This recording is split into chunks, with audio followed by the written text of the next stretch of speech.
ಕವಿ ಕುವೆಂಪು ಅವರು ಹೇಳಿದ ಮಾತನ್ನು ಮತ್ತೊಮ್ಮೆ ನಾನು ಅವರ ಮುಖಾಂತರ ನೆನಪು ಮಾಡಿಕೊಳ್ಳಿಕ್ಕೆ ಇಷ್ಟಪಡ್ತೇನೆ. ಕನ್ನಡದ ಜಾತ್ರೆ, ಕನ್ನಡದ ನುಡಿಯ ಯಾತ್ರೆ. ಮನೆಗೊಂದು ಹಬ್ಬ, ಊರಿಗೊಂದು ಹಬ್ಬ, ನಾಡಿಗೊಂದು ಹಬ್ಬ. ಯಾಕಾಗಿ ಅಂತಂದ್ರೆ ಕೊಳೆಯನ್ನ ತೊಳಿಲಿಕ್ಕೋಸ್ಕರ, ಹರಿವನ್ನ ಮೂಡಿಸ್ಲಿಕ್ಕೋಸ್ಕರ. ಕುವೆಂಪು ಹೇಳಿದ ಮಾತುಗಳನ್ನ ನಿಮ್ಮ ಮುಖಾಂತರ ಹೇಳಿಸಿದ್ರು. ಕನ್ನಡದ ಹಬ್ಬವನ್ನು ಆರಿಸಬೇಕು, ಕನ್ನಡದ ಡಿಂಡಿಮವನ್ನು ಬಾರಿಸಬೇಕು. ಬಾರಿಸು ಕನ್ನಡ ಡಿಂಡಿಮವ, ಓ ಕರ್ನಾಟಕ ಹೃದಯ ಶಿವ. ಯಾಕೆ ಅಂತ ಮುಖ್ಯಮಂತ್ರಿಗಳು ಹೇಳಿದರು ಕುವೆಂಪು ಅವರ ಮಾತನ್ನ. ನಮ್ಮಲ್ಲಿ ಹಲವಾರು ನ್ಯೂನತೆಗಳಿದಾವೆ, ದೋಷಗಳಿದಾವೆ, ಕ್ಲೇಶಗಳಿದಾವೆ, ದ್ವೇಷಗಳಿದಾವೆ. ಎಲ್ಲವನ್ನು ಕೂಡ ಹೋಗಲಾಡಿಸ್ಲಿಕ್ಕೋಸ್ಕರ ಇಂಥ ಹಬ್ಬಗಳು ಆವಾಗ ಬರಬೇಕಾಗುತ್ತೆ. ಸೋಮಾರಿಗಳಾಗಿ ಮಲಗಿರ್ತಕ್ಕಂಥವ್ರನ್ನ ಮೇಲಕ್ಕೆ ಹೇಳಿಸ್ಬೇಕು. ಸತ್ತಂತಿಹರನು ಬಡಿದೆಚ್ಚರಿಸು, ಕಚ್ಚಾಡುವವರನ್ನು ಕೇಳಿಸ್ತಾ ಇಲ್ಲ, ಕಚ್ಚಾಡುವರನ್ನು ಕೂಡಿಸಿ ಒಲಿಸು, ಹೊಟ್ಟೆಯ ಕಿಚ್ಚಿಗೆ ಕಣ್ಣೀರು ಸುರಿಸು, ಒಟ್ಟಿಗೆ ಬಾಳುವ ತೆರದಲ್ಲಿ ಹರಸು, ಬಾರಿಸು ಕನ್ನಡ ಡಿಂಡಿಮವ. ಮುಂದುವರೆದ ಇನ್ನೊಂದು ಮಾತನ್ನ ಅದೇ ಕವನದಲ್ಲಿ ಹೇಳ್ತಾರೆ. ಕ್ಷಯಿಸೆ ಶಿವೇತರ ಕೃತಿಯಲ್ಲಿ. ಮಂಗಳಕರವಾಗಿರ್ತಕ್ಕಂತಹದ್ದನ್ನು ಯಾರು ಹಲ್ಲಗಳಿತಾರೋ ಅದನ್ನ ಪುನರುಜ್ಜೀವನಗೊಳಿಸ್ಲಿಕ್ಕೋಸ್ಕರ ಮತ್ತು ಕೆಟ್ಟದ್ದನ್ನು ಹೋಗಲಾಡಿಸ್ಲಿಕ್ಕೋಸ್ಕರ ಕ್ಷಯಿಸೆ ಶಿವೇತರ ಕೃತಿಯಲ್ಲಿ.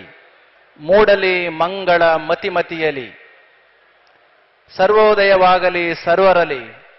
ಕವಿ ಋಷಿ ಸಂತರ ಆದರ್ಶದಲ್ಲಿ ಸರ್ವೋದಯವಾಗಲಿ ಸರ್ವರಲಿ. ಜಗತ್ತಿನಲ್ಲಿ, ಸಮಾಜದಲ್ಲಿ ಸರ್ವರಲ್ಲಿ ಕೂಡ ಉದಯ, ಪ್ರಗತಿ ಆಗಬೇಕು. ಯಾರ ಮಾರ್ಗದರ್ಶನದಲ್ಲಿ ಅಂದರೆ ಕವಿಗಳ, ಋಷಿಗಳ ಮಾರ್ಗದರ್ಶನದಲ್ಲಿ. ಸಾಹಿತ್ಯದ ಮುಖಾಂತರ, ಭಾಷೆಯ ಮುಖಾಂತರ ನಮ್ಮ ಭಾವನೆಗಳಿಗೆ ಭಾಷೆಯನ್ನು ಕೊಟ್ಟು, ಸಾಹಿತ್ಯವನ್ನ ಕೊಟ್ಟಂತ ಕವಿಗಳನ್ನು ನೆನಪಿಸುವ ಕಾರ್ಯಕ್ರಮ ಇದು. ಹಿಂದಿನ ನಮ್ಮ ಹಲವಾರು ಕವಿಗಳು, ನಮ್ಮ ಇಂದಿನ ಈ ಸ್ಥಿತಿಗೆ ಕಾರಣೀಭೂತರಾಗಿರ್ತಕ್ಕಂಥ ಹಲವಾರು ಕವಿಗಳನ್ನು ನೆನಪಿಸುವ ಸ್ಥಿತಿ, ಇಂದಿನ ನಮ್ಮ ಸಾಹಿತ್ಯ ಭಾಷೆಯ ಸ್ಥಿತಿನ ನೆನಪು ಮಾಡಿಕೊಳ್ತಕ್ಕಂತಹದ್ದು, ನಮ್ಮ ಭವಿಷ್ಯಕ್ಕೆ ಮುಂದೆ ಹಾಕಿಕೊಡ್ತಕ್ಕಂಥ ಸೋಪಾನದ ವ್ಯವಸ್ಥೆನ ಮಾಡ್ತಕ್ಕಂಥದ್ದು ಈ ತ್ರಿವೇಣಿ ಸಂಗಮದ ಒಟ್ಟು ಈ ಕಾರ್ಯಕ್ರಮದ ನಾವೆಲ್ಲರೂ ಕೂಡ ಭಾಗಿಗಳಾಗಿರ್ತಕ್ಕಂಥ ಈ ಹೊತ್ತಿನಲ್ಲಿ ಮೌಲಿಕವಾಗಿರ್ತಕ್ಕಂಥ ಮಾತುಗಳನ್ನು ಮಾನ್ಯ ಮುಖ್ಯಮಂತ್ರಿಗಳು ಹೇಳಿದ್ದಾರೆ. ಜಗತ್ತಿನ ಶ್ರೇಷ್ಠ ಸಾಹಿತ್ಯ ನಮ್ಮ ಭಾಷೆಗೆ ಬರಬೇಕು, ನಮ್ಮಲ್ಲಿರ್ತಕ್ಕಂಥ ಶ್ರೇಷ್ಠ ಸಾಹಿತ್ಯ ಜಗತ್ತಿಗೆ ಹೋಗಬೇಕು. ಆಗ ಜಗತ್ತಿನಲ್ಲಿರ್ತಕ್ಕಂಥ ಎಲ್ಲವನ್ನು ಕೂಡ ತಿಳಿಲಿಕ್ಕೆ ಸಾಧ್ಯ ಆಗುತ್ತೆ ಸಾಹಿತ್ಯದ ಮುಖಾಂತರ.